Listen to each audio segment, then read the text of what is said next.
नमो सद्गुरु सच्चिदानंद रूपा, नमो सद्गुरु भक्त कल्याण मूर्ती, नमो सद्गुरु भास्करा पूर्ण कीर्ती ओ येसुदेव विद्यांचलिकन ते जीवंदू श्री चरण श्री गुरुंचे ते नमस्कार करूयात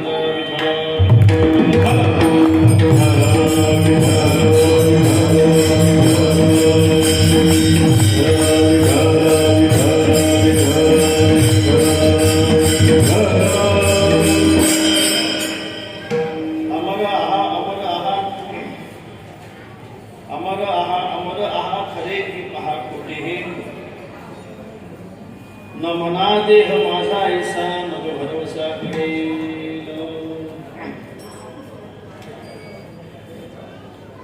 वैकुंठवासी पैलवान पोपटराव सदाशिवराव फुगे पाटील यांचेही आज प्रथम पुण्यस्मरण आहे. आजच्या या प्रथम पुण्यस्मरणाच्या निमित्ताने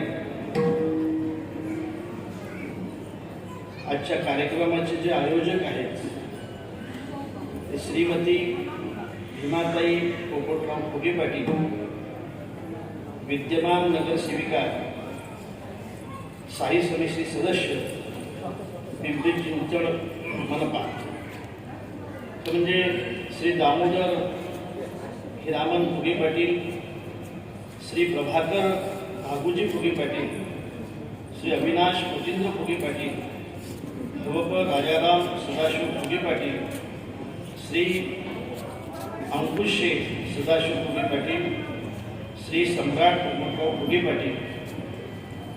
ही खरं म्हणजे शोभाकुल कुटुंब आहे. सम्राट त्यांच्या मुलाचं नाव आहे. सम्राट भाऊने त्यांच्या वडिलांच्या पुण्यस्मरणार्थ आज या अत्यंत स्तुत्य उपक्रमाचं, अत्यंत स्तुत्य कार्यक्रमाचं आयोजन या ठिकाणी केलेलं आहे.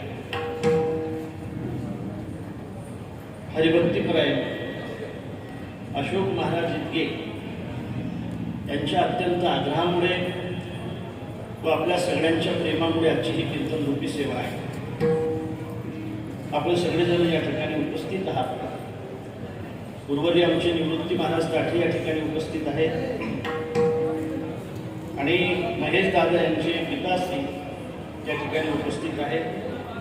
आपण सगळे अत्यंत प्रेमी गाडकरी मंडळी या ठिकाणी उपस्थित आहात. या अभंगावर आपल्याला चिंतन करायचं. विठाल विठाल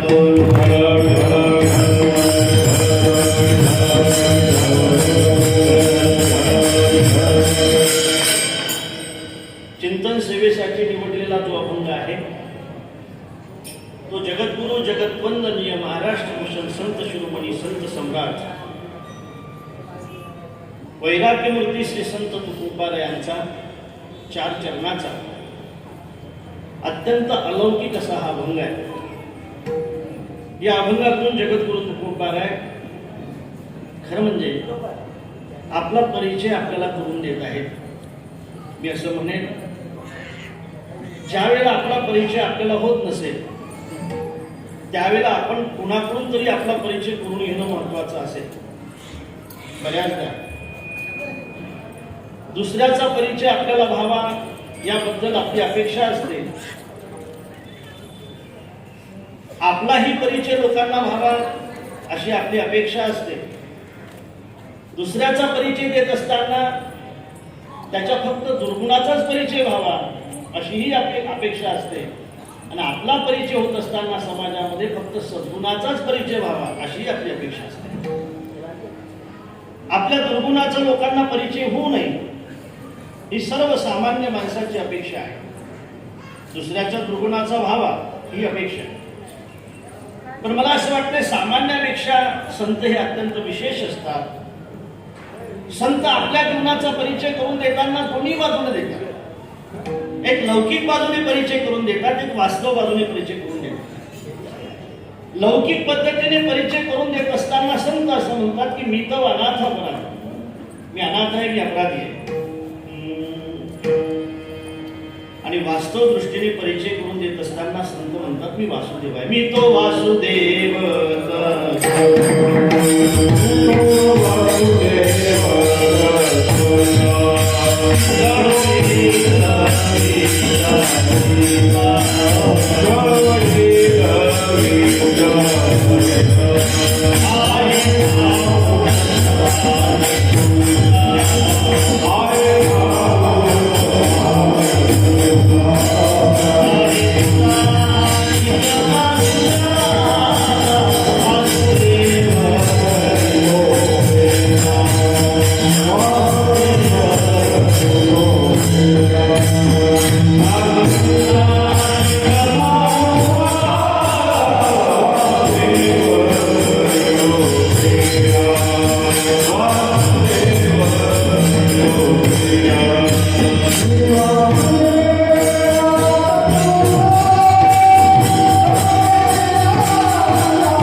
तुम्ही घेत नाही.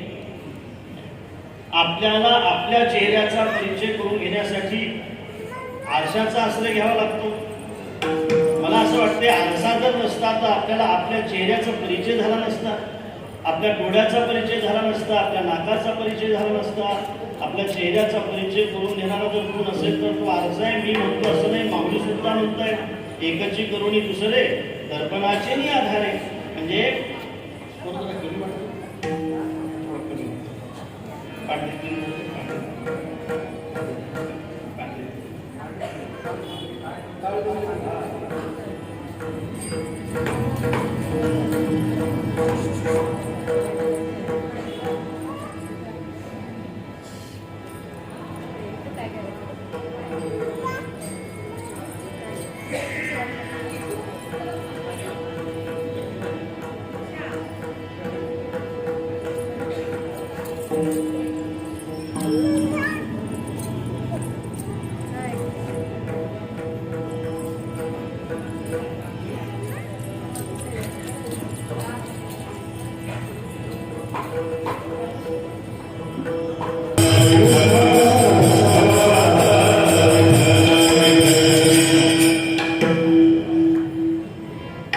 आरशामधले दोन गुण अत्यंत महत्वाचे आहेत.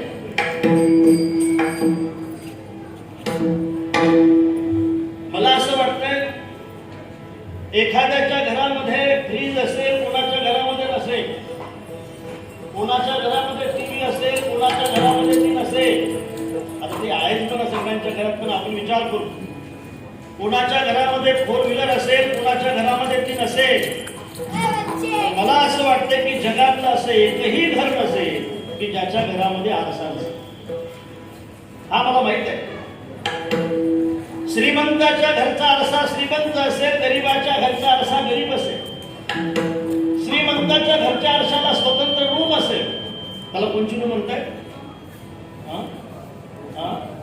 फ्रेशिंग, म्हणजे जखमा झाल्यानंतर करावं लागतं ते.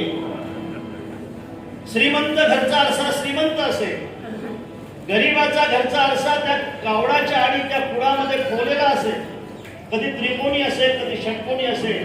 त्याच्या पाठीमागचा रंग थोडासा उडलेला असेल, त्याच्यावर असा हात ठेवून पाहण्याची व्यवस्था असेल. पण हे मात्र नक्की असेल, जगातलं असं एकही घर नसेल की ज्या घरामध्ये आरसा नसेल. मग अनेक गोष्टीला आधार न देणारं घर आरशाला का आधार देतं? मी तर असं म्हणेन की फक्त घरच आरशाला आधार देते असं नाही. महाभारतामध्ये सुद्धा आरशाला आधार आहे, रामायणामध्ये सुद्धा आरशाला आधार आहे. बघा तुम्ही, भागवतामध्ये सुद्धा आरशाला आधार आहे, ज्ञानेश्वरीमध्ये सुद्धा आरशाला आधार आहे. कशाच गोष्टीला कधीच आधार न देणारे जगद्गुरु तुकोबाराय सुद्धा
प्रत्येकाच्या घरामध्ये आरशाला आधार आहे.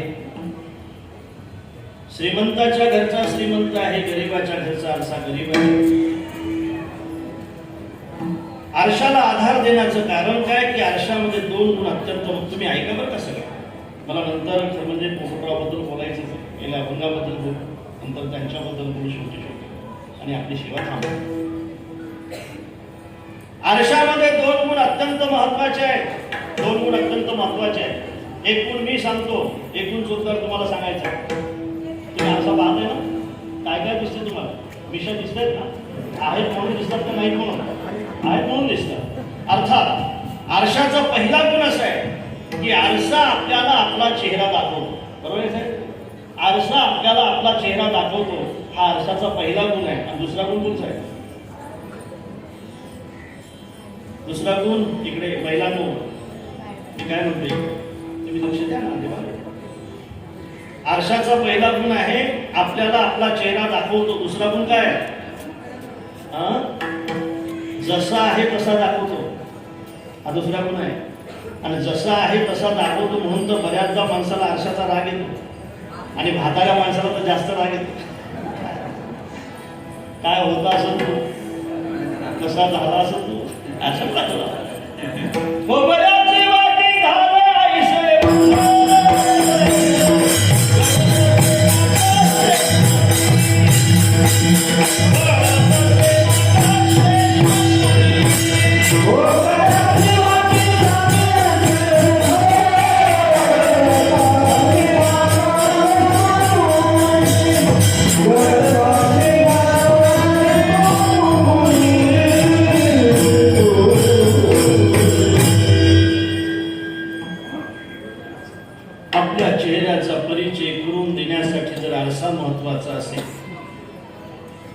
मला असं वाटतंय आपला परिचय करून देण्यासाठी सुद्धा कोणीतरी महत्वाचं असेल. आपल्या चेहऱ्याचा परिचय करून देणारा जर आरसा असेल, ऐका बरं, आपल्या चेहऱ्याचा परिचय करून देणारा जर आरसा असेल तर मला असं वाटते आपला परिचय करून देणारे नक्कीच संत असतील. जवळची माणसं कधी परिचय करून देणारे नसतात, कारण त्यांना त्यांचाच परिचय नाही. आपला काय परिचय करून देतील? त्यांना त्यांचा परिचय असेल तर आपल्याला परिचय आपला करून देतील ना. म्हणून आरसा आपल्याला चेहऱ्याचा परिचय करून देतो आणि संत आपल्याला आपल्या स्वरूपाचा परिचय करून देतो, स्वरूपाचा परिचय. आणि मला असं वाटतं हा परिचय जीवनामध्ये अत्यंत महत्वाचा आहे आणि हा परिचय करून घेण्यासाठीच हा देह आहे. देवची हो म्हणती ते होती देवची बरे, देवची बरे. अर्थात हा परिचय करून देण्यासाठीच मनुष्य जन्म आहे. विठ्ठला विठ्ठला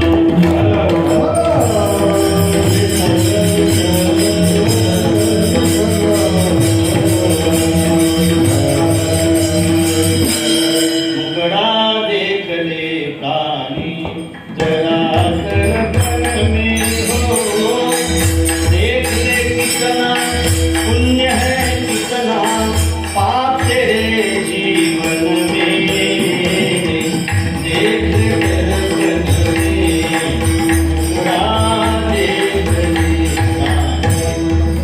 कभी तो पल भर सोच ले पानी,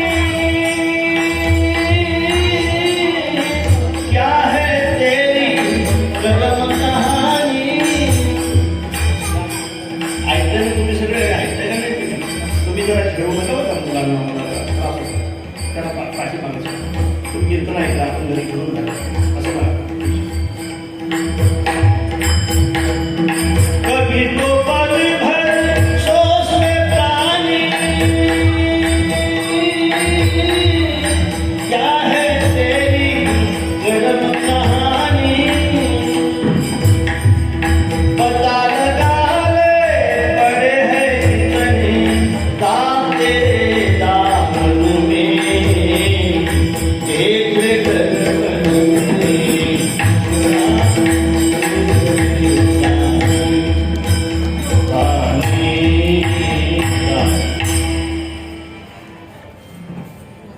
आमच्या अशोक महाराजांमुळे आजच्या कीर्तनाचा प्रवास आहे. आणि मानचे पोपटराव फक्त पैलवानच असते तर हा प्रवास झाला नसता. पोपटराव फक्त पैलवानच नव्हते तर पोपटराव वारकरी सुद्धा होते. लक्षात ठेवा,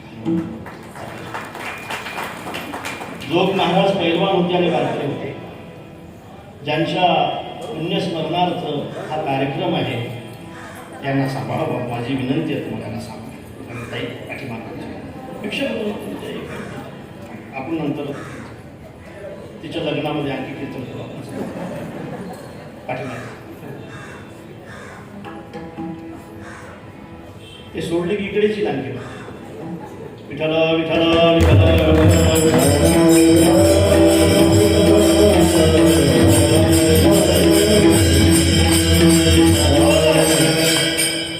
वारकरी पैलवान ऐका, या आजच्या काळातलं आश्चर्य आहे, लक्षात ठेवा. आमच्या महेश भाऊच्या तालमीमध्ये त्यांनी वस्तादगी केली नाही का? वस्ताद म्हणतो त्यांना ना, वस्ताद. त्यांनी फक्त पैलवानकीच केली नाही, त्यांनी पैलवान बनवले. आमच्या श्रीगुरु फुले महाराजांनी फक्त कीर्तनच केलं नाही, कीर्तनकार बनवले. आमचे मारुती बाबा फक्त कीर्तनच करत नाहीत, ते कीर्तनकार बनवत आहेत. तसं कीर्तन करणं वेगळं, कीर्तनकार बनवणं वेगळं. कीर्तनकारासाठी फक्त शब्द लागतात आणि कीर्तनकार बनवण्यासाठी त्या शब्दातले अनुभव लागतात. त्या शब्दाचे अनुभव नसतील तर दुसरे अनुभव काय घेतील तुमच्याकडून? काय घेतील? म्हणून आम्हाला ज्यांनी बनवलं ते शब्दाचे अनुभव घेणारे होते. म्हणून कीर्तनकार बनणं ही गोष्ट सोपी आहे, कीर्तनकार बनवणं ही गोष्ट कठीण आहे. पैलवान बनणं एखाद्या वेळेला सोपं आहे, पण दुसऱ्याला आपल्यासारखं पैलवान बनवणं ही कठीण आहे. कृपा कटाक्ष न्याहाळी आपले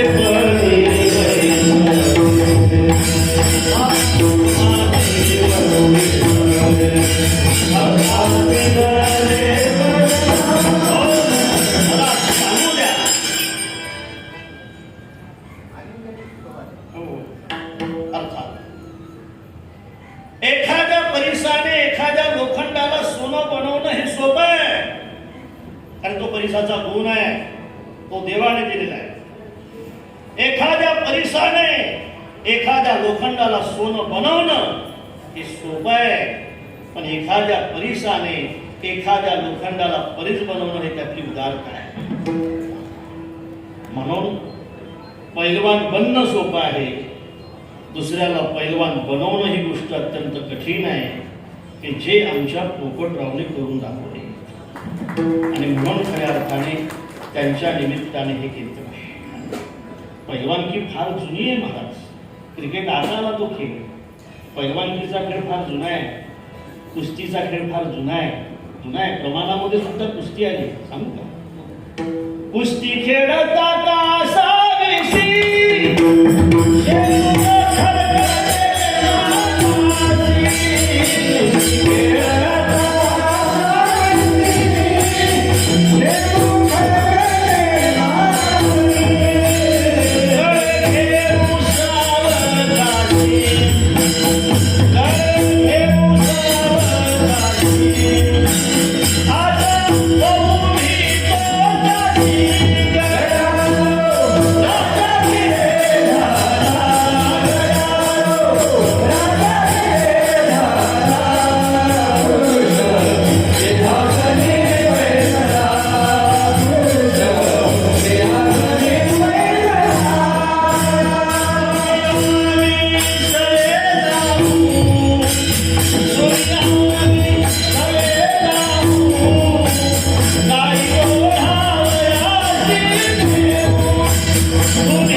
कबड्डीचा खेळ सगळ्यांच्या सहकार्याने खेळला जातो.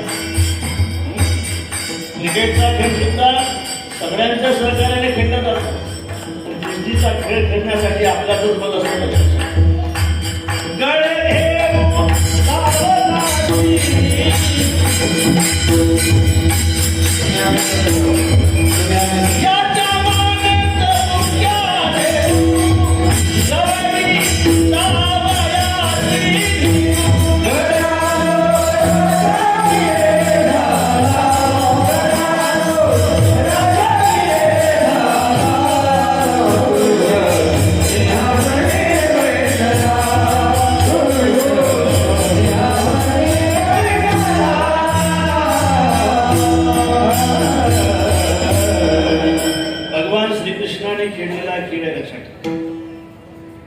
कुस्ती खेळता कासाविषयी, शंभूळ खरकटे नाकाशी, कडे घेऊ सावकाशी. अर्थात कडे घेऊ सावकाशी ते डाव असतात तर का चोपतात. बलवानच का चल होऊ दे ना तर कुस्ती आपली, तुला पाळून दाखवलं बघ. ते पैलवान तिकडे बसलेले आहेत. अर्थात कुस्ती हा खेळ स्वतंत्र खेळ आहे. कुस्ती हा खेळ स्वतंत्र ताकदीचा खेळ आहे महाराज, ताकदीचा खेळ आहे. कबड्डी हा खेळ आहेच पण अनेकांच्या ताकदीचा आहे. क्रिकेट हा खेळ आहेच पण अनेकांना अनेक जिंकले म्हणजे तो जिंकत, पण तो हारला असला तरी, तो हारलेला असला तरी दुसरे जिंकले ना मग याचा विजय असतो. कुस्तीमध्ये तसं नाही, स्वतःलाच खेळावं लागतं आणि स्वतःलाच जिंकावं लागतं. माहिती आहे तुम्हाला, एखादा माणूस जर सासऱ्याच्या नावाने ओळखला जात असेल तर काय बघा त्याला. एखादा माणूस जर वडिलाच्या नावाने ओळखला जात असेल तर काय उपयोग आहे त्याला. स्वतःच्या नावाने जो ओळखला जातो तो उत्तम आहे. उत्तम आत्मख्याता ससुरख्याता तो मध्यमा असं म्हटलं जाते नाही मला. तसं कुस्ती हा खेळ स्वतंत्र खेळ आहे असं म्हणतात लोक. कुस्ती खेळण्यासाठी वारकरीने झालं पाहिजे. मला असं वाटतं कुस्ती खेळण्यासाठी वारकरीच असलं पाहिजे, वारकरी पैलवान असले पाहिजे. या पिंपरी चिंचवडची परंपरा आहे. जोग महाराजांपासून वारकरी पैलवान तयार करणारं हे पिंपरी गाव आहे. आणि म्हणूनच खऱ्या अर्थाने आजचं जे कीर्तन आहे हे फक्त आजचा जो प्रवास आहे हा फार लांबचा प्रवास आहे. विदर्भातून इथपर्यंत प्रवास आहे. आमच्या अशोक महाराजांचा आग्रह आहे आणि पोपटरावचा खऱ्या अर्थाने पैलवान असून सुद्धा हा वारकरी बाणा आहे. यामुळे आजची ही कीर्तन विषय मी आपल्याला हे सांगत होतो की आपला परिचय, आपल्या चेहऱ्याचा परिचय करून देण्यासाठी जसा आरसा महत्वाचा आहे नाही का, महत्वाचा आहे, तसंच आपला परिचय करून देण्यासाठी सुद्धा संत महत्वाचे. संताशिवाय आपला परिचय कसा होता. संत विना प्राप्ती नाही.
मी खरं बोलू का, तुम्ही चांगला ऐकते आता, तुम्ही जरा स्वतःच होते आपल्याजवळ असलेला परिचय आपल्याला करून घ्यायचा.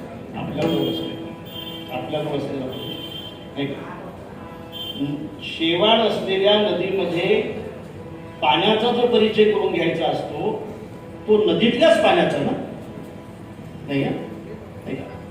उदकी झाली बागुडी, ते उदकाचे जैसे झाकून. अरे आपल्या डोळ्यावर जर पडळ आलेला असेल तर जी पडळ काढल्यानंतर जी दृष्टी येते ती आपल्या डोळ्यातली ना, आपल्या डोळ्यातली ना. जो लाकडामध्ये अग्नी तयार होतो तो लाकडामधला असणार, लाकडामध्ये कुठून अग्नी आणावा लागत नाही, तो लाकडामध्येच आहे, त्याचा परिचय करून घ्यायचा. नदीमधलं पाणी ओळखायचं असेल तर ते नदीमधलंच आहे, फक्त शेवा बाजूला करायचं आहे. तसं आपला परिचय करून घ्यायचा असेल तर तो आपलाच परिचय आहे, आपल्या मधलाच आहे, पण तो करून घ्यायचा आहे. मोठके गुरुमुखे उदय जत दिसे ते हृदयी स्वयंपची असे प्रत्यक्ष भाव लागे तैसे आपैसयाची. अर्थात गुरुच्या मुखातून जे शब्द येत आहेत आपल्याला परिचय करून देत आहेत तो तो दुसऱ्याचा परिचय नाही, तो आपल्याला आपला परिचय करून देणारे ते वाक्य असतात. चला दादा, आणि म्हणून तो करून घेणं सुद्धा अत्यंत महत्त्वाचा असतो. मला असं वाटतंय की आजचा अभंग जो आहे तो परिचय करून देणाराच आहे.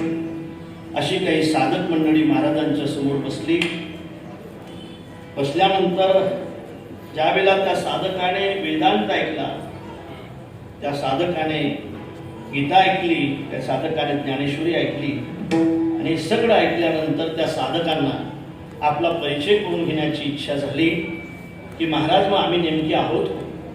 वेदांत असं सांगतोय, तुम्ही ब्राह्मण नाही, बरोबर आहे ना महाराज? तुम्ही क्षत्रिय नाही, तुम्ही वैश्य नाही, तुम्ही जे समजता ना ते तुम्ही कोणीच नाही. पण असं जर वेदांत सांगत असेल, असं जर शास्त्र सांगत असेल, अशी जर ज्ञानेश्वरी आणि गाथा सांगत असेल, तर महाराज नेमकं आम्ही आहोत कोण?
आम्हाला आमचा परिचय करून घ्यायचा आहे.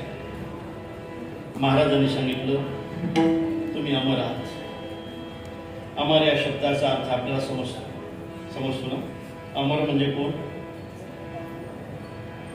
अमर म्हणजे कोण? अरे हे काय मी सांगू सगळं? अमर म्हणजे जोरदार, जो मरत नाही तो. तुम्ही आहे ना? अरे अमर याचा अर्थ काय? जो मरत नाही तो. तुम्ही आहात ना अमर? नाव अमर वाटते म्हणतात. मग अमर कसं काय म्हणतात? असे बरेच भामदास गेले.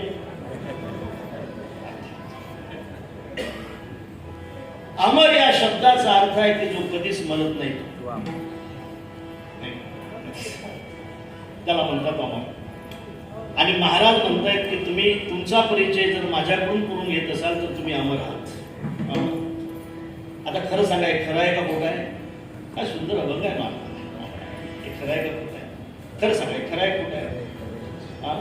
अमर आहे हे खरं आहे का मरणारे आहात हे खरं आहे? मेलं तरी अमर नाही, तसं नका सांगू. हे महाराजांचा अनुभव स्वतःबद्दलचा वेगळा आहे, आपल्याबद्दलचा वेगळा आहे. आपला अनुभव आपल्याबद्दलचा वेगळा आहे. आपण ज्या वेळेला विचार करतो माझ्या राजांनो, त्यावेळेला नेहमी उपाधीचा विचार करत असतो. आणि जाणकार माणसं ज्या वेळेला विचार करतात त्यावेळेला ते चैतन्याचा विचार करत असतात. सर्वसामान्य माणसं ज्या वेळेला विचार करतायत त्यावेळेला कपड्याच्या रंगाचा विचार करतायत. कपड्याच्या रंगाचा विचार करताय, पण त्यातला जाणकार माणूस जो असेल ना, तो रंगाचा विचार करत नाही, सुताचा विचार करतो. सामान्य माणसं असतात ते घटाच्या आकाराचा विचार करताय, हा मोठा आहे, हा लहान आहे, हा आणखी मोठा आहे, हा आणखी लहान आहे. पण जाणकार जे माणसं आहेत ना, ते घटाचा विचार करत नाही, ते मातीचा विचार करत आहेत. खरं सांगू, तसं सामान्य माणसं उपाधीचा विचार करतायत, संत उपाधीचा विचार करत नाही, चैतन्याचा विचार करतात. या उपाधी माझी गुप्त, चैतन्य से सर्वगत, ते तत्वज्ञ संत स्वीकारती. प्रपंच सहज सांडवले, मग तत्वता तत्व बोलले ज्ञानी असे. विठ्ठल विठ्ठल विठ्ठल.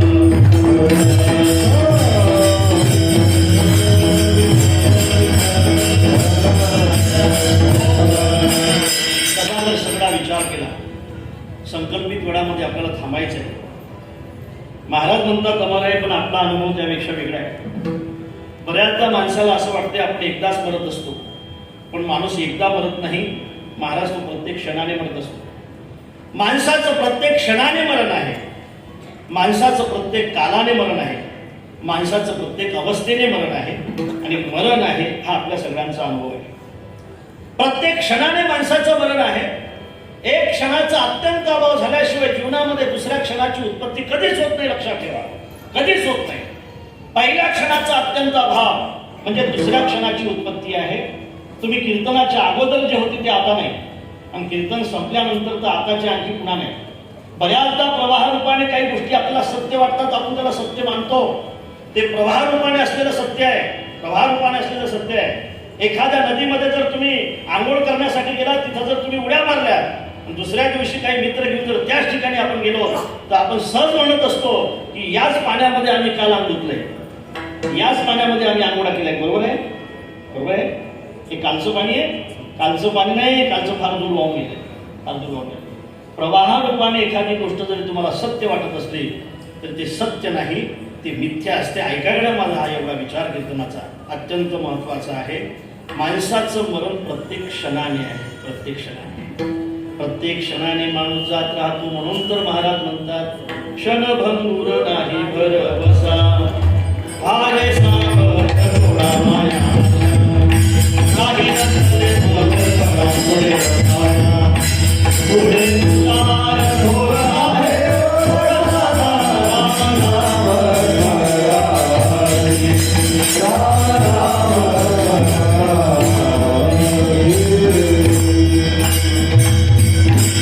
क्षणाक्षणाने जाणं निश्चित आहे. क्षणाक्षणाने एक तास होतो, क्षणच महत्वाचा आहे, त्याला सुरुवात क्षणाने होते. तासा तासाने, क्षणाक्षणाने एक मिनिट होतो, मिनिटा मिनिटाने एक तास होतो, तासा तासाने एक दिवस होतो, दिवसा दिवसाने एक आठवडा होतो, आठवडा आठवड्याने एक पंधरवाडा होतो, पंधरवाडाने एक महिना होतो, महिन्याने एक अयन होतं, अयनाने एक वर्ष होतं. सुरुवात क्षणापासून झाली. कोणी 50 वर्षाचं झालं, कोणी 75 वर्षाचं झालं, कोणी 80 वर्षाचं झालं. याची जर सुरुवात आपण पाहिली ना, तर ती क्षणापासून झालेली सुरुवात आहे. हे मी बोलत नाही, आचार्य सांगताय. पुनरपि रजनी पुनरपि दिवसा पुनरपि पक्ष पुनरपि मासा पुनरपि अयन पुनरपि वर्ष पुनरपि अयन पुनरपि वर्ष कदापि न आशा. भज गोविंदं भज गोविंदं भज गोविंदं भज गोविंदं भज गोविंदं मूढमते भज गोविंदं.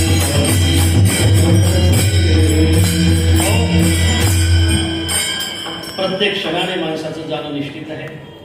पुढे ऐका. प्रत्येक कालाने माणूस मरत असतो. सुषुप्ती काल गेल्यानंतर जागृती काल येतो, जागृती काल गेल्यानंतर मग स्वप्न काल येतो. प्रत्येक कालाने माणसाचं मरण निश्चित आहे. म्हणून तर महाराज असं म्हणतात, एका ठिकाणी श्लोक आहे की गेलेलं आरोग्य माणसाला परत मिळेल, गेलेला पैसा माणसाला परत मिळेल, गेलेली शेती माणसाला परत मिळेल, गेलेली श्रीमंती माणसाला परत मिळेल, पण गेलेला काल मात्र जीवनामध्ये कधीच भेटत नसतो. यथा काले सा गता सा गतैव आचार्येषु साध्यम.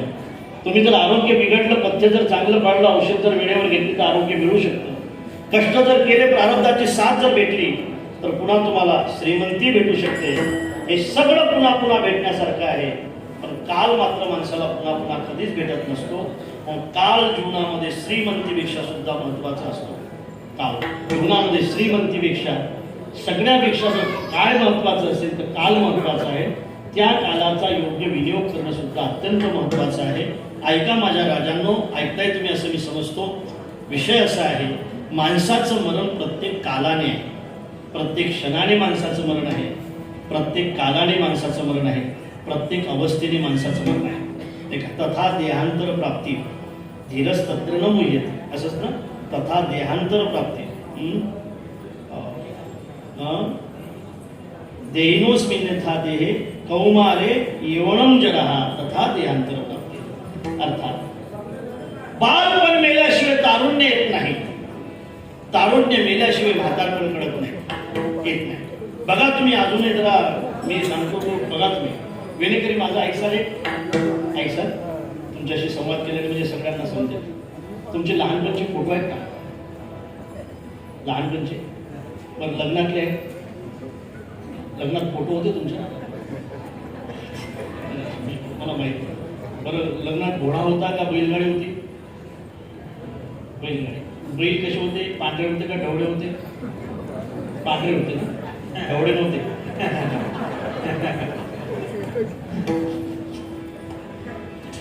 किती वर्ष झाले बरं? 40 वर्ष झाले. बैल कसे होते? पांढरे होते ना. आजचा अभंग कोणचा आहे कीर्तन? पहिलं जे कीर्तन तुम्ही ऐकलं मागच्या आठवड्यात, तो अभंग कोणचा होता? बैल कसे होते? बैल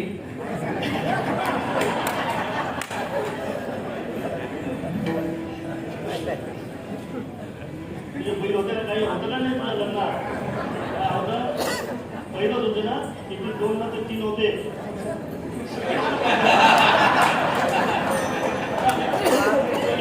चार म्हणजे काय? 2 नाही, एक गाडीत तर एकाच बसला ना तो. मग 2 बैल होते का 3 होते? 2 गाडी लावतो आणि बसलेला होता गाडी.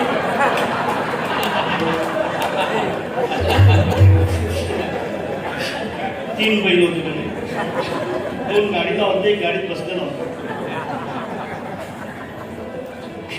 आता त्यांनी मान्य केल्यावर मला तर सांगावंच लागेल. आणि खरं म्हणजे अशोक महाराज हे बरोबर आहे. आपण म्हणतो पण आहे तेच आहे का नाही? तसंच आहे ना, आहे ना. बघा तुम्ही आता जर मी विचारलं तर लगेच प्रगट होईल. महिलांना विचारतो, दिवाळी हा सण कुणाचा आहे? महिलांना दिवाळी सण कुणाचा आहे? महिलांचा आहे ना. दिवाळी हा सण कुणाचा? अरे सांगा ना, महिलांचा. तीळ संक्रांती हा सण कोणाचा? महिलांचा. दिवाळी हा सण कोणाचा? महिलांचा. आणि पोळा हा सण कोणाचा? महिलांचा. हेच म्हणतात म्हणजे तुम्हाला म्हणायला काय हरकत आहे? अशी आपण सांगा जरा सर अशी हल्ली की झालं.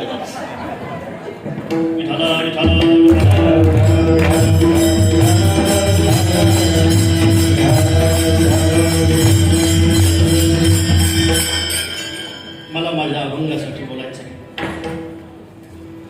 बालपणातले काही फोटो असतील तर घ्या, समोर टेबलवर ठेवा, खुर्चीवर बसा आणि एका हातात आरसा घ्या आणि बालपणातले फोटो पहा आणि 60च्या पुढचा तुमचा चेहरा असू द्या. मी शपथ घेऊन सांगतो, तुम्हाला मेलेले दिसाल. ते मरणच आहे. तथा देहांतर प्राप्ती तथा देहांत कौमारे यौनम जनहा तथा देहांतर प्राप्ती. बदलतो चेहरा माणसाचं, जीवन बदलते दादा. 6 वर्षाने 7 वर्षाने चांगली सुद्धा बदलते माणसाची. लक्षात येत नाही, माया आपल्याला लक्षात येऊ देत नाही. बदल मात्र नक्की आहे. विषय असा आहे या विठाला विठाला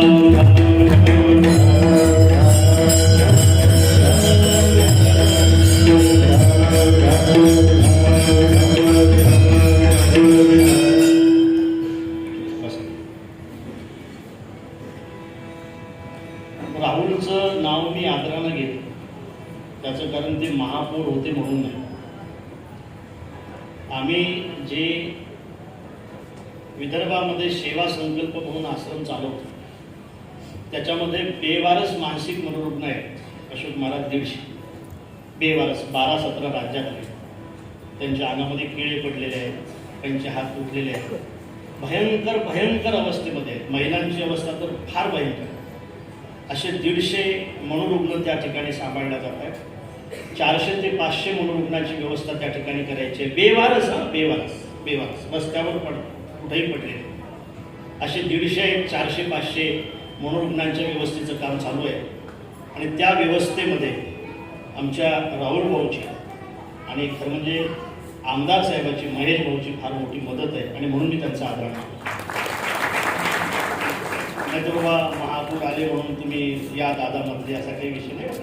ते आमच्या कामी पडणारे दादा आहेत. महेश दादा सुद्धा कामी पडणारे दादा आहेत म्हणून एखाद्या वेळेला नाव घेतलं नाही तर माझा तो स्वभाव नाही. विठाला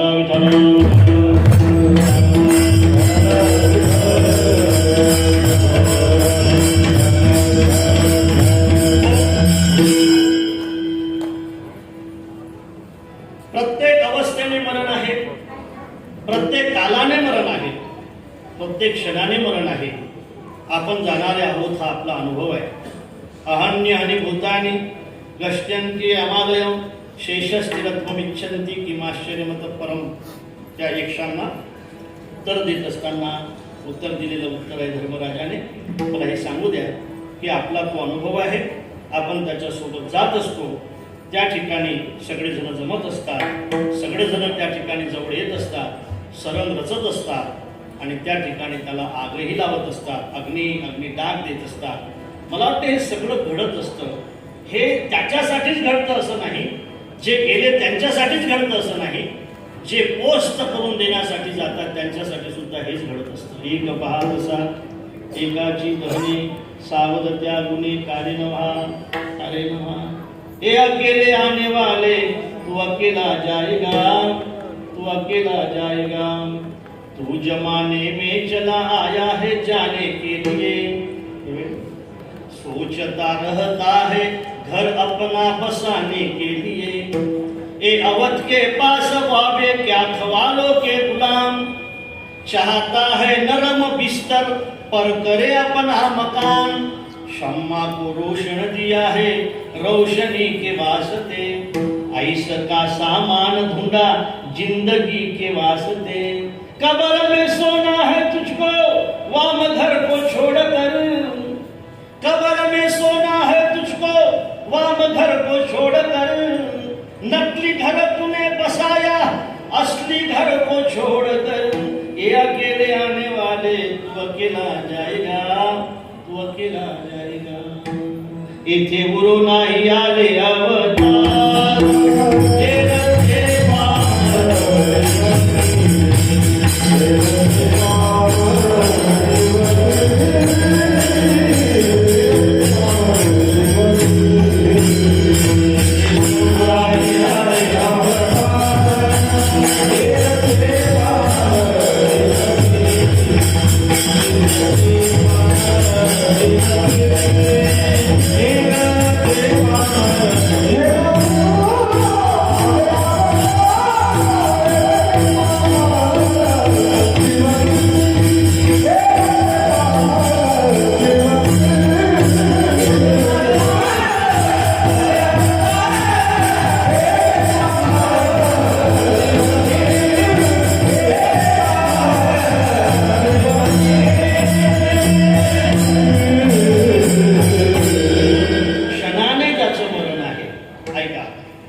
कालाने ज्याचं मरण आहे, अवस्थेने ज्याचं मरण आहे. मरण आहे हा आपल्या सगळ्यांचा अनुभव असूनही महाराज म्हणतात अमर आहा अमर आहा.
15 मिनिट आपल्याजवळ शिल्लक आहेत. आपण विचार करणार आहोत. महाराजांचा अनुभव आपल्याबद्दल असा आहे की महाराज म्हणतात तुम्ही अमर आहात. आपला अनुभव असा आहे की आपण मरणारे आहोत. खरं कुणाचं आहे? मला असं वाटतं खरं आपल्याला महाराजांचंच म्हणावं लागेल. आपलं कसं खरं असेल? आपलं काहीच खरं नाही तर हे कसं काय खरं असेल? आपलं काय खरं आहे? काय खरं आहे आपलं? चोपदार काही खरं आहे का आपलं? आपलं काही खरं आहे का?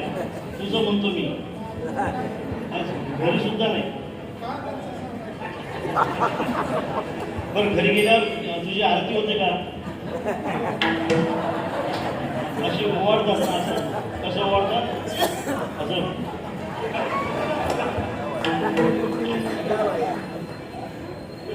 हे मिशा बाहेरच घरी घेतलं की काय खरं आहे? आपलंच खरं नाही महाराज तर आपण आपल्याला काय खरं समजणार? काय खरं आहे? त्या माणसाचं काही खरं नाही असं म्हणतो ना. स्मशानामध्ये गेल्यानंतर आपण म्हणतो आपलं सुद्धा काही खरं नाही. आपलं सुद्धा काही खरं नाही. अर्थात खरं आहे का खोटं आहे? काय सुंदर आहे पहा. महाराज म्हणतात तुम्ही अमर आहात. आपला अनुभव आपण मरणारे आहोत. खरं कोणाचं आहे? खरं महाराजांचं. आपलं खोटं आहे. आपण आपल्याला समजलो नाही म्हणून आपण आपल्याबद्दलच खोटं बोलतोय. महाराजांना आपण समजलो म्हणून महाराज आपल्याबद्दल खरं बोलतायत. अमर आहोत आपण. आहोत दादा आपण. आपली नजर बदलली की आपण अमर आहोत. आपण कोण आहोत हे आपण समजलं की आपण अमर आहोत. काय झालं बा? अर्जुनाला भीती मरण्याचीच होती. अर्जुनाला भीती मरण्याची होती. एखाद्या वेळेला मी असं धाडच करेन म्हणण्याचं पण हे मला म्हणावं लागेल की अर्जुनाला भीती मारण्याची होती. मारण्याची भीती होतीच. मारण्याची भीती होती. गुरुन हत्वा हे का मला गुरुन हत्वा. माझ्या गुरुची हत्या करून जर मला ही गादी मिळत असेल तर नको मला ती गादी. स्वजनम ही कथम हत्वा. माझ्या स्वजनाची हत्या करून जर मला ही गादी मिळत असेल नको मला ते राज्य देवा. नको मला ते राज्य. कर्म आणि करता उरेची ना पाहता हे मत तुझे श्री अनंता निश्चित जरी केवी माते श्री हरी म्हणसी पार्था संग्राम करी. हे लाजशी ना गवारी कर्मे सुद्धा. माझ्या माझ्या माझ्या भावाशी मला युद्ध करायला लावतो का? माझ्या गुरुशी मला युद्ध करायला लावतो. देवा तू कसला देव रे? युद्ध करायला लावतो. भांडण करायला लावतो. माझ्या गुरुला मारायला सांगतो. माझ्या भावांना तू जर मारायला सांगत असेल देवा आणि हे जर सगळं गादीसाठी असेल तर मी हे करणार नाही. भिक्षा मागता भर निघून जाईल. भिक्षा मागेल चालला जाईल आनंदीला. येणारच नाही कधी घरी. तिथंच राहील एखादा गुंठा घेऊन. गुंठा घेऊन राहायचं म्हणजे गुंठा घ्यावा लागेल ना. नाही ना विठाल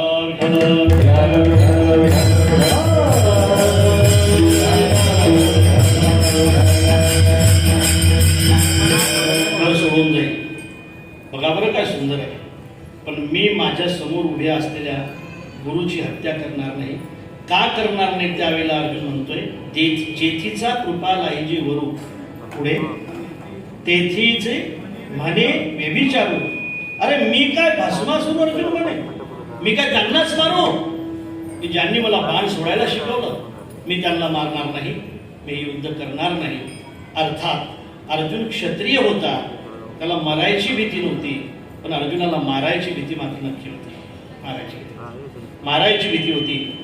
युद्धभूमीवर रथ उभा होता. युद्ध करण्यासाठी अर्जुन गेला होता. गांडीव धनुष्य त्याने सोडून दिलं होतं. आता तो मोहित झाला होता. आता तो युद्ध करायला तयार नव्हता. एखादा क्षत्रिय माणूस सीमेवर उभा राहिल्यानंतर जर तो युद्ध करायला तयार नसेल तर देश संकटात झाल्याशिवाय राहत नसतो. लक्षात ठेवा.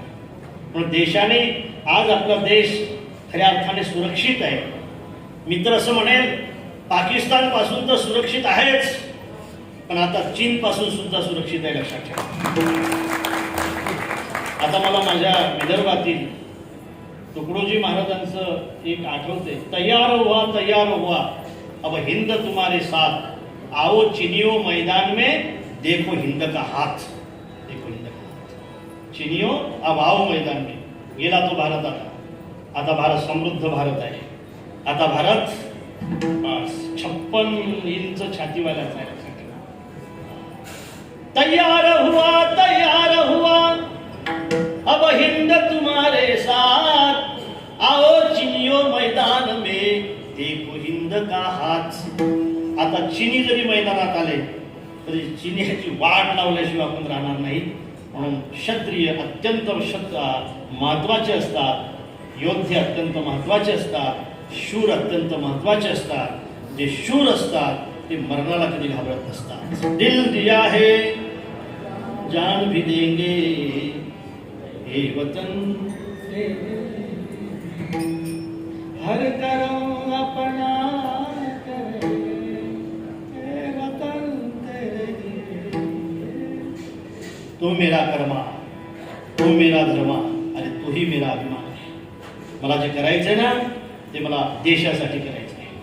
मला असं वाटतं की राजकीय क्षेत्रातल्या माणसाच्या समोर देश असला पाहिजे, धार्मिक क्षेत्रातल्या माणसाच्या समोर धर्म असला पाहिजे. धर्म असला पाहिजे. आज आपण मरणार आहोत, काय करता प्रपंच वाढून तरी देशाचं काय होईल? काय करता मठ वाढून तरी धर्माचं काय होईल? विठ्ठल विठ्ठल विठ्ठल.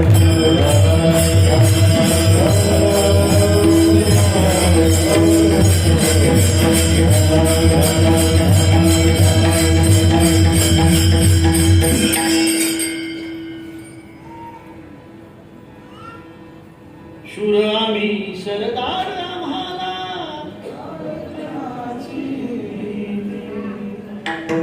पोपटरावच्या श्रद्धांजली समर्पित करत असताना मला असं वाटते म्हणावं, शूर आम्ही सरदार आम्हाला काय कुणाची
क्षत्रिय असतात, त्यांच्या पुढे देश असतो, धर्म असतो.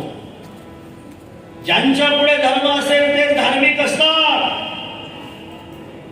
ज्यांच्या पुढे देश असेल ते क्षत्रिय असतात. ज्यांच्या पुढे काहीच नसेल ते पुढे कुठे असतात? क्षत्रिय अग्नी पडून जाणे हे कोण सायला नाही. काहीतरी असलं पाहिजे ना दादा माणसापुढे, काहीतरी मंजिल असली पाहिजे ना. अरे मनुष्य देह भेटलाय आपल्याला, आपल्याला तिथे जावं लागेल ना. प्रपंच प्रपंच प्रपंच प्रपंच. कुत्रे तुमच्यापेक्षा चांगला करतायत, कोंबड्याला जास्त पोरं असतात तुमच्यापेक्षा, तो कशाला करायचा आपल्याला? मनुष्य म्हणून जर जगावं असं वाटत असेल, मनुष्य म्हणून जर जाण्याची मरण्याची इच्छा असेल, जगताना सुद्धा माणसाला मनुष्य म्हणूनच जगावं लागेल लक्षात ठेवा. आणि म्हणून क्षत्रिय माणसं, मला अर्जुनासाठी बोलायचं होतं. अर्जुन मरायला घाबरणारा नव्हता, पण मरणासाठी पश्चाताप, मारण्यासाठी आपल्या मुळे हे मरणार आहे हा भ्रम त्यांना होता. म्हणजे होतच ना मरणारे आहेत म्हणून.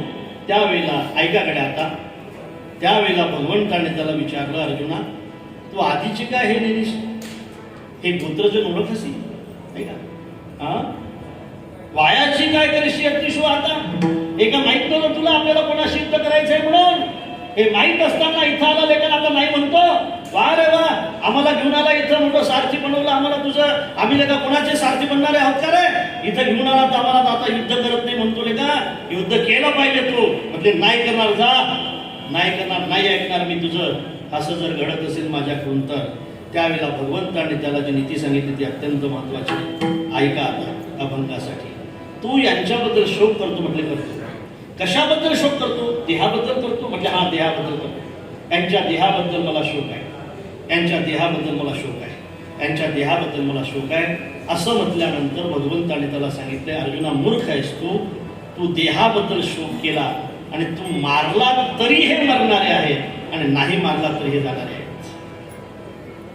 काय जातस्य हि ध्रुव मृत्यू ध्रुवम जन्ममृतस्य तस्मात पर्यावेर्थे न त्वं शोची शोक करू नको तू मारलं तरी हे मरणारे आहे नाही मारलं तरी हे मरणारे आहेत देहाबद्दलचा जर तुझा शोक असेल तर हे मरणारे आहेत हे निश्चित आहे आता पुढे आहे अर्जुनाने आपलं थांबा थांबा थांबा अरे थांबा मी काय बोलतो मी काय बोलणार थांबा थांबा हो झालंय लवकर सोड मग आपण तेच करू थांबा विठाला विठाला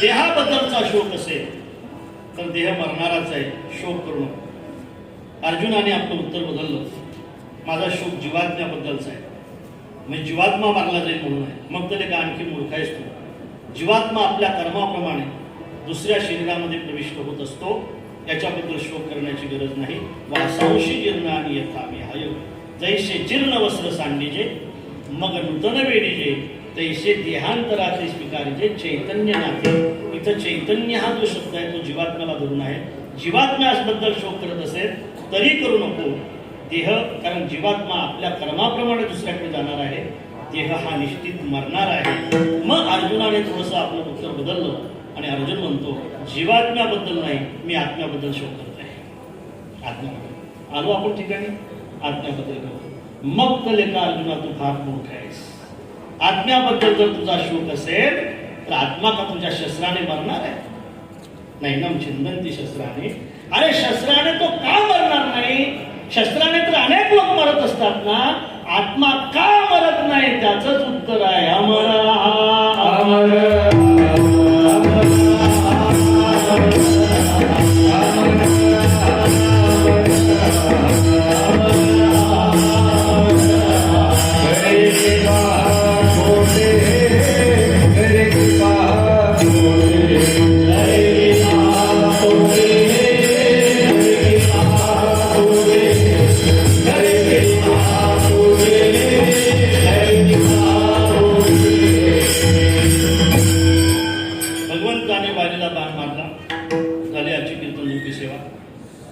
वाली खाली पडला तारा विलाप करत आहे नाना विधी विलाप कर तारा विलाप करत होती वाली खाली पडलेले होते वाली योद्धे होते नाही का वाली शूर होते आणि वाली तिथं पडलेले आहेत तारेने समोर पाहिलं तर समोर भगवान उभा आहे आणि तारेने भगवंताला शापही दिला पती दुःखाच्या दुःखवरती तारा शोभोनिया चित्ती शाप देत रघुपती प्रतिती अतिउक्ती अवधारा पुत्राचे युद्ध ख्याती अयोध्ये आणसील सीता सती परिते नांदेना तुझं प्रती जाईल मागुती धरणी माझी हा शाप तारेने दिलेला शाप आहे म्हणून सीतेला धरणीत जावं लागलं तो शापही बघून त्याने स्वीकारला पण तारा ज्या वेळेला रडत होती त्यावेळेला भगवान तिला समजून सांगत होते की तारे तू रडते कशासाठी म्हटले देहासाठी त्यावेळेला भगवंताने सांगितलंय प्रगट असो तनु आगे सोवा प्रगट असो तनु आगे सोवा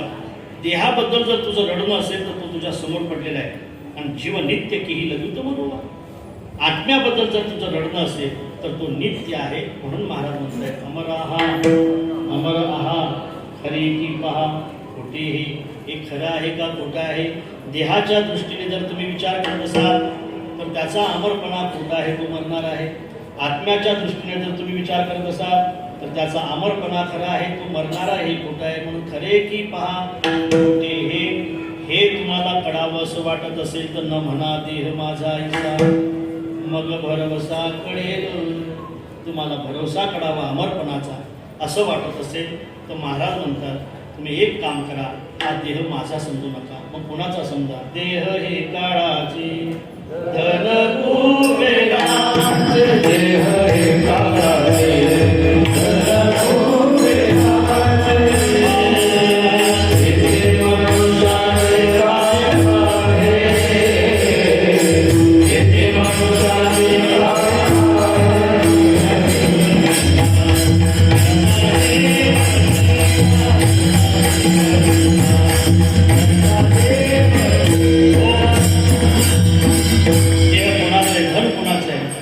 धन कुबेराचे. आपली इच्छा नसताना सुद्धा कधी कधी जात असते. देह कोणाचा आहे? देह काळाचा आहे, पण आपली इच्छा नसताना सुद्धा तो जात असतो. हे कोणाचं आहे? हे काळाचं आहे असं तरी समजा, नाहीतर हे खऱ्या अर्थाने देवाचा आहे असं तरी समजा. देवे दिला देह म्हणतात ना, देवाने दिलेला आहे असं तरी समजा. म्हणून न म्हणा देह माझा ईसा, हा देह माझा नाही. माझा जर हा देह असताना तर माझ्या डोक्यावरचे केस पांढरे झाले नसते. हा देह जर माझा असता तर माझे कान गेले नसते. हा देह जर माझा असता तर माझे डोळे गेले नसते. हा देह जर माझा असता तर माझे गुडघे गेले नसते. माझा असता तर कारण आपले जे साचे ते कल्पांतीही नव्हते. माझा जर देह असता तर खऱ्या अर्थाने माझे गुडघे गेले नसते. माझा जर हा देह असता तर मला मिशीला पाजीच करण्याची पाळी आली नसती. हा जर देह माझा असता खऱ्या अर्थाने मला हे काहीच करण्याची गरज पडली नसती. माझे दात गेले नसते. लक्षात ठेवा राजांनो, आपलं जे असते ते कधी जात नसते, जे जात असते ते कधी आपलं नसते. गेलेत ना दात आपले नव्हते म्हणून गेले. वा काय सुंदर आहे. गेले ना डोळे आपले नव्हते म्हणून गेले. गेले ना कान आपले नव्हते म्हणून गेले. गेला ना देह आपला नव्हता म्हणून गेला. मला माहीत आहे मागच्या वर्षीची हीच ती तारीख होती की ज्या तारखेला पोपटरावांचं प्रेत आपल्यासमोर पडलेलं होतं. पैलवानकी केली, भरपूर ताकद होती, मेहनतीने मिळवलेलं शरीर होतं, मेहनतीने मिळवलेलं शरीर होतं, वारकरी संप्रदायाची सेवा केलेलं शरीर होतं. लक्षात ठेवा. मला माहीत आहे की ज्यावेळेला ते पैलवानाचं शरीर, पोपटरावचं शरीर ज्यावेळेला मागच्या तिथीला, मागच्या वर्षीच्या तिथीला या ठिकाणी पडलं असेल त्यावेळेला अनेक बलाढ्य पैलवान या ठिकाणी रडले असतील. लक्षात ठेवा. अरे बाहेरचे लोक रडले असतील, जवळच्या माणसाचा तर आकांत आपण पाहू नाही इतका भयंकर असेल. त्यांच्या मुलाचं नाव आहे सम्राट. अर्थात त्यांच्या खऱ्या अर्थाने सौभाग्यवती सुद्धा या ठिकाणी उपस्थित आहे पोपटरावांच्या. खरं म्हणजे हे सगळं आपण पाहत असताना अत्यंत दुःख असलेल्या ह्या घटना असतात राजांनो. एखादा करता माणूस ज्यावेळेला घरातून निघून जातो, एखादा चांगला माणूस ज्यावेळेला गावातून निघून जातो त्यावेळेला ते संबंध गावाचं दुःख असते, ते घराचं दुःख असते, परिसराचं दुःख असते. हे दुःख मागच्या वर्षी या तिथीला आपण अनुभवलं. मला असं वाटतंय की खऱ्या अर्थाने ही तिथी त्यांची जशी आहे तशी एक दिवस आपल्यावर सुद्धा ही तिथी येणार आहे. आतापासूनच असं करा ना. आपल्याला जाण्याचं दुःख होऊ नये असं जर वाटत असेल तर आतापासूनच असं करा ना की जो देह जाणार आहे तो माझा नाही असं म्हणा. तो जाणार आहे तो माझा नाही असं म्हणा. आतापासून त्याग करणं शिका. हा माझा नाहीच, हा माझा नाहीच, हा माझा नाहीच, हा माझा नाहीच. देहा पाचाचा आणलेला उसना शेकी त्याची त्याला देणे लागे.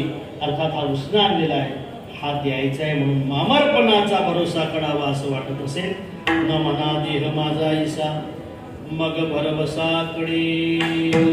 अमरपणाचा भरोसा कळल्यानंतर कैचा धाक, कैचा धाक,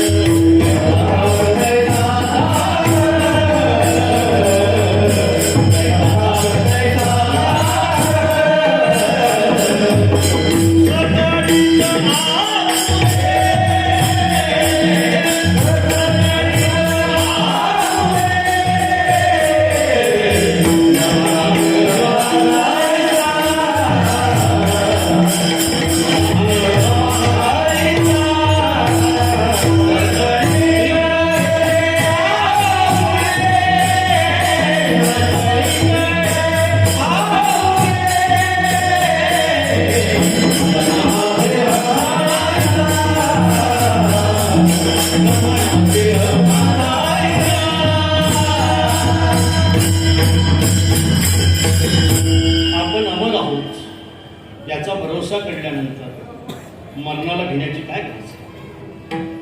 आपण अमर आहोत हा भरोसा कळल्यानंतर रोगाला भिण्याची काय गरज आहे? आमच्यातले एक साधू होते, ऑपरेशन करण्यासाठी पुण्यामध्ये आले होते. डॉक्टरने सांगितलंय, महाराज तुम्ही काय शिकताय, काय शिकवता? वेदांत शिकवतो.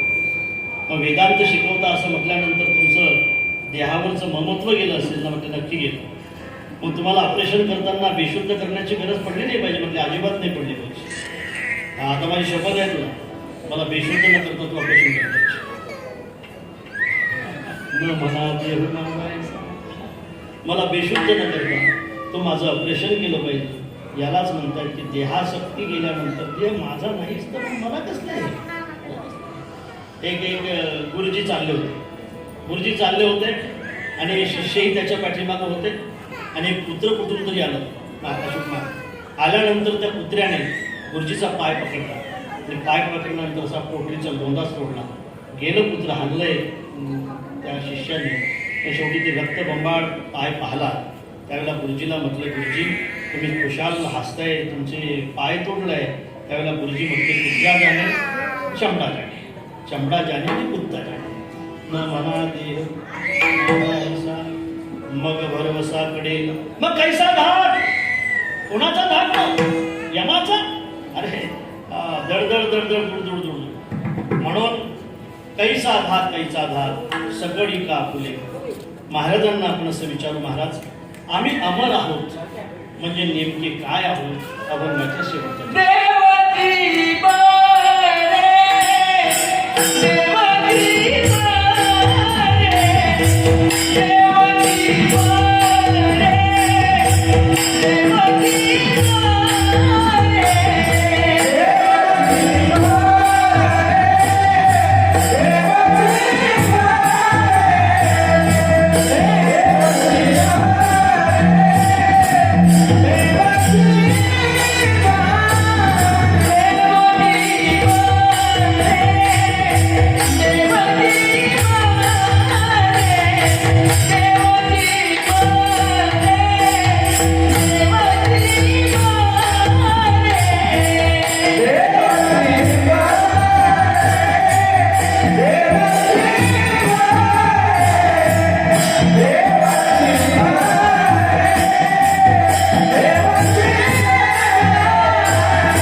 आजची कीर्तन रूपी सेवा या ठिकाणी विराम घेत असताना म्हणजे आपण टी व्हीवर अनेक मालिका पाहताय, नाही का? तुम्ही तर